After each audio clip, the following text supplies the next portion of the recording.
మీరు ఏమైనా balancing act చేస్తున్నప్పుడు మీ బాడీలో బ్యాలెన్సింగ్ ఉండట్లేదా? అయితే ఈ వీడియో మీకోసమే. ఈ వీడియోలో నేను ఒకటి చూపిస్తాను. అదొక్కటి చేస్తే కనుక మీ బాడీలో బ్యాలెన్స్ని బాగా ఎన్హాన్స్ చేసుకోవచ్చు. Let me help you with an example. Exactly మీరందరూ ఏం చేస్తారో అండ్ ఏమి చేయట్లేదో. మీరందరూ చేసేదాన్ని బైలాటరల్ ట్రైనింగ్ అంటారు.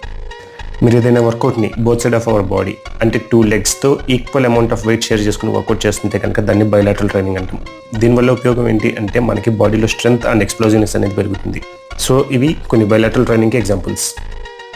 మన వీడియోలో ఇప్పుడు మోస్ట్ వాల్యుబుల్ పాయింట్ ఏంటి అంటే ఇప్పుడు నేను చేసే వర్కౌట్ వేరియేషన్. ఈ వేరియేషన్ని మనం యూనిలాటరల్ ట్రైనింగ్ అంటాం. అంటే focusing 1 muscle at a time అనమాట. దీనివల్ల మన బాడీలో స్టెబిలిటీ అనేది ఇంప్రూవ్ అవుతుంది అండ్ కోర్ కూడా ఇంప్రూవ్ అవుతుంది. దీనికి బెస్ట్ ఎగ్జాంపుల్స్ ఇక్కడ చూపిస్తున్నాను చూడండి. సో ఈ యూనిలాటరల్ ట్రైనింగ్తో మీరు మీ బాడీలో బ్యాలెన్స్నే కాదు మీ బాడీలో ఉండే మజిల్ ఇంబ్యాలెన్సెస్ని కూడా సెట్ చేసుకోవచ్చు. సో నెక్స్ట్ టైం ఎప్పుడైనా సరే మీకు ఏమైనా ఇలాగ బాడీ బ్యాలెన్సింగ్ అండ్ బాడీలో మజిల్ అనేది ఏమైనా ఇంబ్యాలెన్సెస్ ఏమైనా ఉంటే